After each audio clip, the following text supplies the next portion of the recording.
अगर आज तिब्बत आज़ाद मुल्क होता तो चीन हमारे लिए समस्या ही नहीं बनता।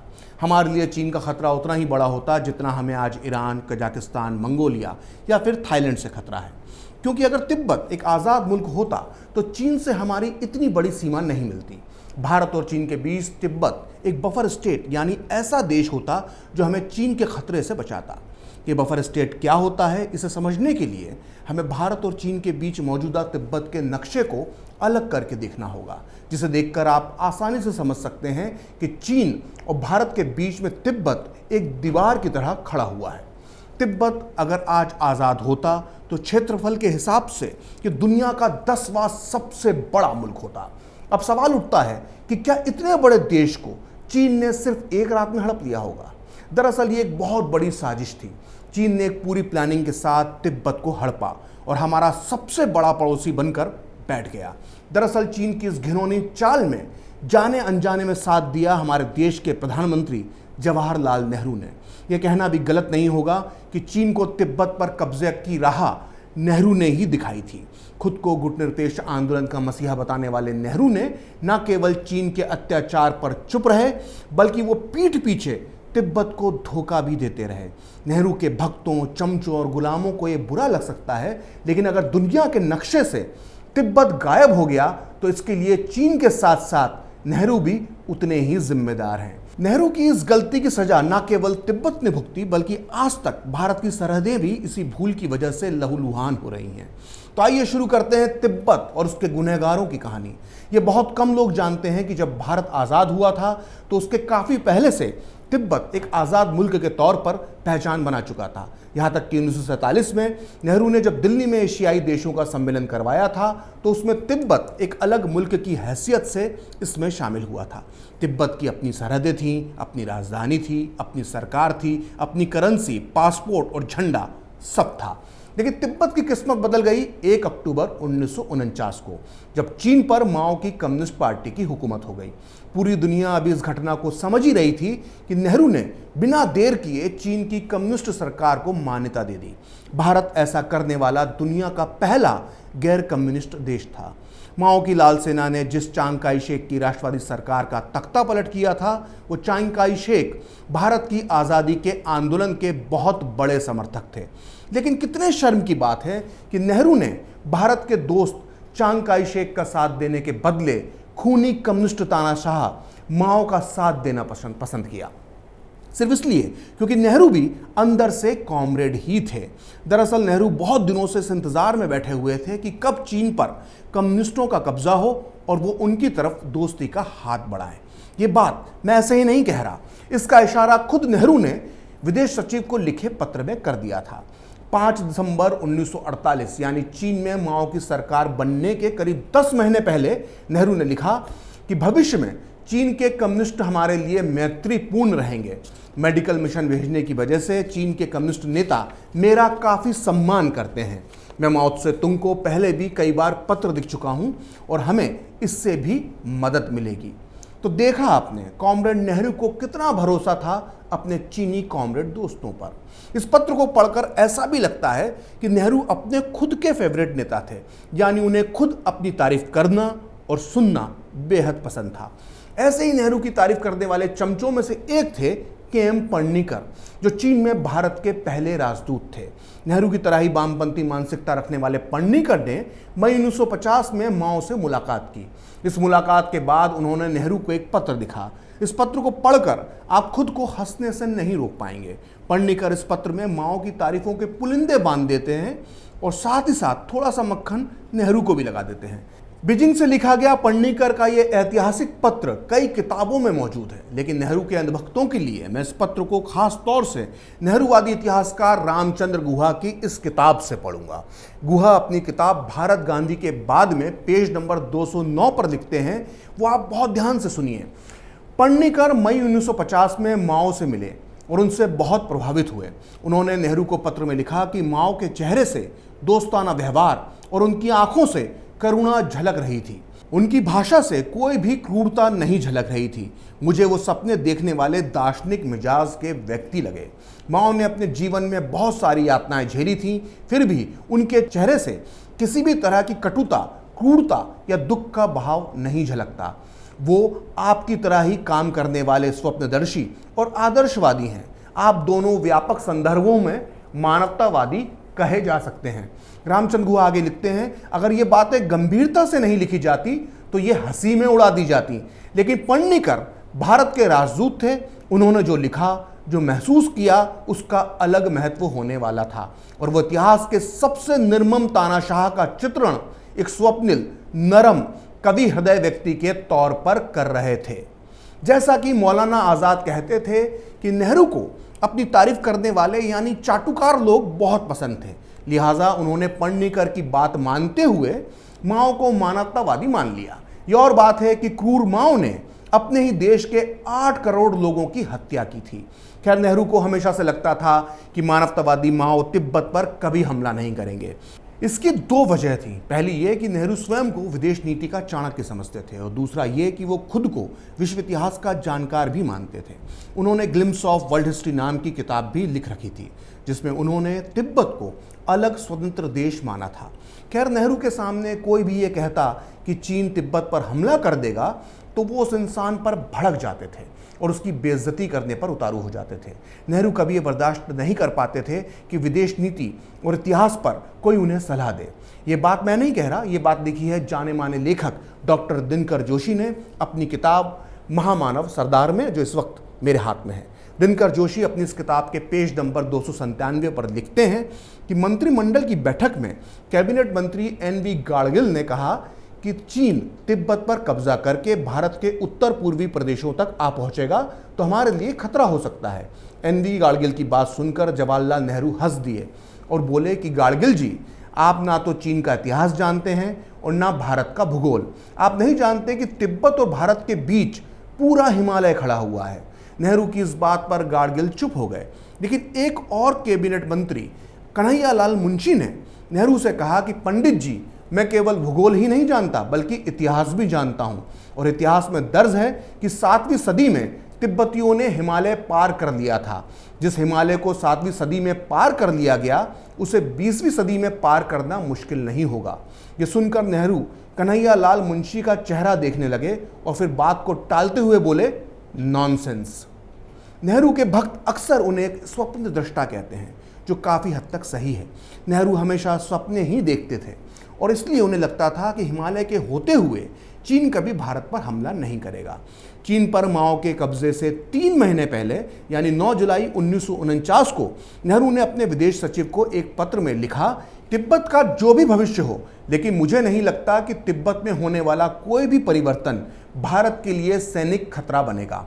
भौगोलिक रूप से ये बहुत कठिन और व्यवहारिक रूप में भारत के खिलाफ ऐसा जोखिम उठाना एक मूर्खतापूर्ण कदम होगा। तिब्बत के रास्ते भारत पर दबाव नहीं डाला जा सकता है। मुझे लगता है कि इस समय रक्षा मंत्रालय को सीमा पर किसी भी सैनिक हमले से पैदा होने वाली परिस्थिति पर विचार नहीं करना चाहिए। ये घटना बेहद साधारण है और इससे किसी विवाद के खड़े होने की आशंका नहीं है। नेहरू को भले ही मानवतावादी माओ और हिमालय पर भरोसा हो, लेकिन हकीकत में चीन पर कब्जा करने के बाद लाल सेना का अगला निशाना तिब्बत ही था। उस समय 60 साल के नेहरू को भले ही कुछ समझ ना आ रहा हो, लेकिन तिब्बत में 14 साल के दलाई लामा और उनके सलाहकार जानते थे कि चीन कभी भी उन पर हमला कर सकता है। तिब्बत का भारत से सदियों पुराना रिश्ता था, लिहाजा दलाई लामा और उनके सलाहकारों ने अगस्त 1950 में अपना एक शिष्टमंडल नेहरू के पास भेजा और यहीं से शुरू होती है तिब्बत के खिलाफ असली साजिश। अब मैं आगे आपको जो बताऊंगा उसे आप बहुत ध्यान से सुनिएगा। तिब्बत का शिष्टमंडल दिल्ली में नेहरू से मिलने का इंतजार कर रहा है और दूसरी तरफ नेहरू चीन में भारत के राजदूत पढ़नीकर को 2 सितंबर 1950 को एक पत्र लिखते हैं। ध्यान दीजिएगा, ये वो वक्त है जब चीन की लाल सेना तिब्बत की ओर बढ़ रही है और उस वक्त नेहरू पत्र में लिखते हैं कि मुझे लगता है कि ये चीन के हित में होगा कि वो कुछ समय के लिए इंतजार करे। चीन अपने दुश्मनों को यह कहने का मौका ना दे कि चीन आक्रामक और विस्तारवादी है। कुल मिलाकर जब चीन के संयुक्त राष्ट्र में प्रवेश के अवसर बन रहे हैं तो ऐसे में कोई भी आक्रमण, चाहे वो कितना भी उचित क्यों ना हो, चीन को नुकसान पहुंचा सकता है। मुझे लगता है कि यह समय चीन के पक्ष में है, इसलिए उसे इसका लाभ मिलना चाहिए। अब ध्यान से सुनिए, इस पत्र के जरिए नेहरू चीन को 3 बातें समझा रहे हैं। पहली ये कि चीन तिब्बत पर हमले के लिए सही वक्त का इंतजार करे। दूसरी ये कि चीन अमेरिका और ब्रिटेन को यह कहने का मौका ना दे कि वो विस्तारवादी है। और तीसरी ये कि तिब्बत पर हमला कितना भी उचित या जायज़ क्यों ना हो, उसे हमला नहीं करना चाहिए, क्योंकि यूनाइटेड नेशंस में चीन को मेंबरशिप मिल सकती है। सोचिए, शांति के मसीहा, गुटनिरपेक्ष आंदोलन के जनक और विदेश नीति के चाणक्य जवाहरलाल नेहरू चीन को ये नहीं कह रहे कि वो तिब्बत पर हमला ना करे, बल्कि वो ये कह रहे हैं कि चीन तिब्बत पर हमले के लिए सही समय का इंतजार करे। भगवान बुद्ध के शांति के सिद्धांतों पर चलने वाले तिब्बत के साथ क्रूर मजाक यहीं खत्म नहीं होता। पूरे 1 महीने के इंतजार के बाद जवाहरलाल नेहरू तिब्बत के शिष्टमंडल को 8 सितंबर 1950 को मिलने का समय देते हैं और इस मुलाकात में जो कुछ हुआ उसका पूरा विवरण वरिष्ठ पत्रकार अरुण शौरी ने अपनी किताब भारत चीन संबंध में लिखा है। शौरी के मुताबिक पंडित नेहरू ने तिब्बती प्रतिनिधिमंडल को सलाह दी कि वो बीजिंग में जाकर ये भरोसा प्राप्त करे कि चीन तिब्बत की आज़ादी का सम्मान करेगा। भारत एक दोस्त के नाते चीन को यह सलाह देकर तिब्बत की मदद कर सकता है कि समस्या का शांतिपूर्ण हल निकाला जाए। लेकिन हकीकत में पंडित नेहरू ने पर्णिकर को संदेश दिया था कि वो चीन को सही समय का इंतजार करने को कहे। तिब्बती प्रतिनिधिमंडल ने नेहरू से ये गुहार लगाई कि वो ये दबाव डालें कि चीन और तिब्बतियों की बैठक भारत में हो। तिब्बतियों को डर था कि बीजिंग में अगर ये बैठक हुई तो चीनी उन्हें डरा धमकाकर अपनी बात मनवा लेंगे।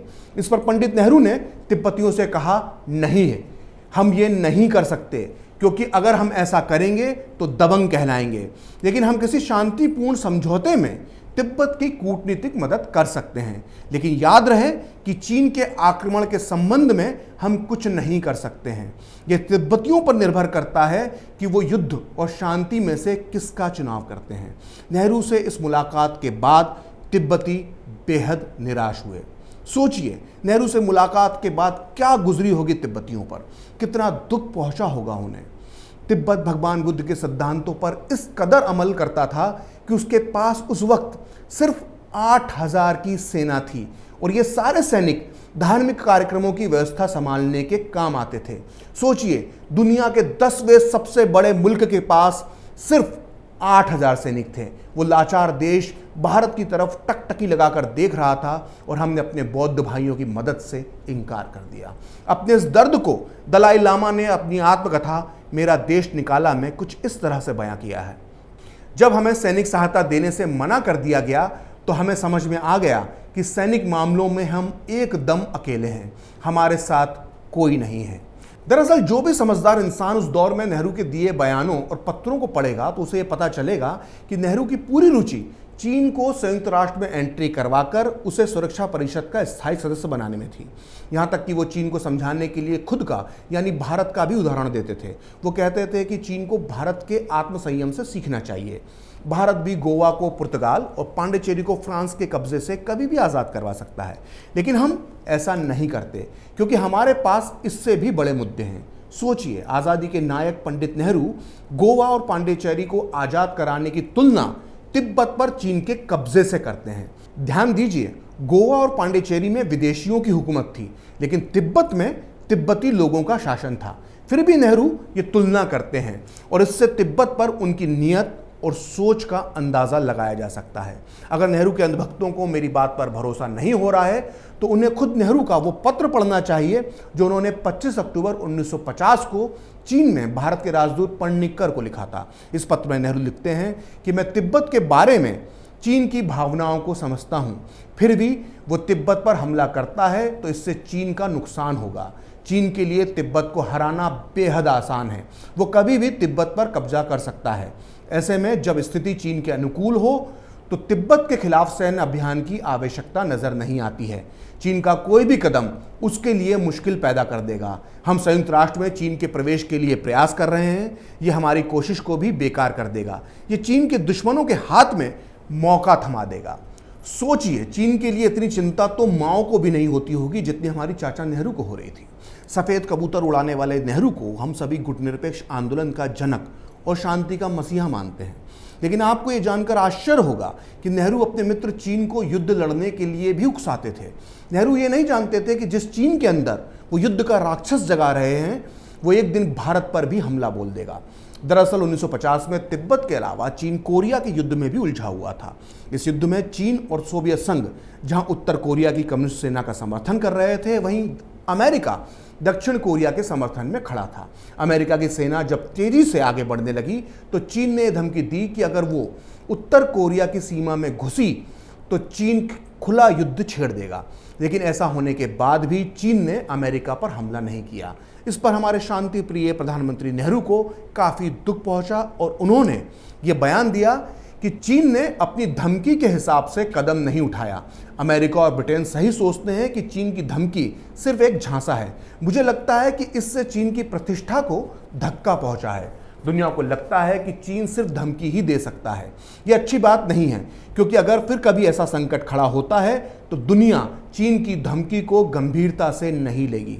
देखा आपने, ऐसा लगता है कि नेहरू भारत की नहीं बल्कि चीन की विदेश नीति बना रहे थे। नेहरू कोरिया युद्ध में चीन का इसलिए भी समर्थन कर रहे थे कि उनका मानना था कि अगर चीन के पड़ोसी मुल्क कोरिया में अमेरिका के समर्थन वाली सरकार बनती है तो इससे चीन को खतरा होगा। लेकिन नेहरू इतनी सी बात नहीं समझ पाए कि अगर भारत की सरहद पर तिब्बत को निपटाकर कम्युनिस्ट चीन आ जाएगा तो इससे हमारी सुरक्षा को भी खतरा हो सकता है। खैर, नेहरू जिस चीन को कोरी धमकी देने वाला देश बताकर उसे भड़का रहे थे, उसने 6 अक्टूबर 1950 को तिब्बत पर हमला बोल दिया। क्रूर माओ की 40,000 लाल सेना ने बेरहमी के साथ तिब्बत की 8,000 की सेना को रौंद दिया। भगवान बुद्ध के हजारों शांति प्रिय भक्तों को तड़पा तड़पा कर मारा गया।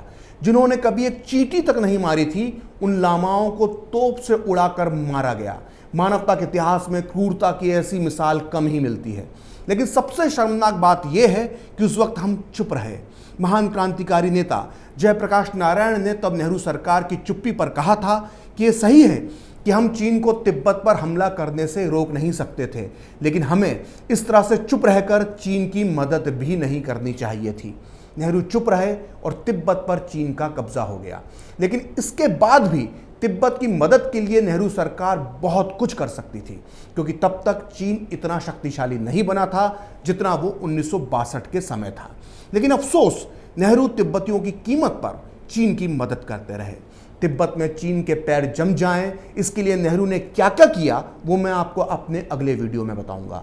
मैं आपको बताऊंगा कि कैसे नेहरू ने चीन की खूनी लाल सेना को तिब्बत में चावल भिजवाए। मैं आपको बताऊंगा कि कैसे नेहरू के चेलों ने सरकारी पत्र में सिर्फ एक शब्द को बदलकर चीन के हाथों में तिब्बत को सौंप दिया। वो साजिश किसने रची थी, ये 70 साल बाद भी आज तक राज है। साथ ही मैं आपको बताऊंगा कि जिस दलाई लामा को नेहरू 10 साल तक धोखा देते रहे, आखिर किस मजबूरी में उन्हें भारत में शरण दी गई। ऐसे कई राज खुलेंगे, बस इंतजार कीजिए अगले वीडियो का। फिलहाल खरी बात प्रखर के साथ में इतना ही। आप चाहें तो मुझसे जुड़ने के लिए मेरे फेसबुक पेज प्रखरश्री 78 को लाइक कर सकते हैं, और अगर ट्विटर पर आप मुझसे जुड़ना चाहते हैं तो मेरा ट्विटर हैंडल है प्रखरश्री 78। अगर आपको ये वीडियो पसंद आया तो इसे लाइक करें, शेयर करें और कैपिटल टीवी को सब्सक्राइब करें। नमस्कार। अगर आपको हमारा वीडियो पसंद आया हो तो इसे लाइक करें, हमारे चैनल को सब्सक्राइब करें और हाँ, बेल आइकन दबाना ना भूलें ताकि आप तक हमारे वीडियो की नोटिफिकेशन पहुंचती रहे। आप अपना सुझाव हमें कमेंट बॉक्स में दे सकते हैं। हमारे साथ जुड़ने के लिए शुक्रिया।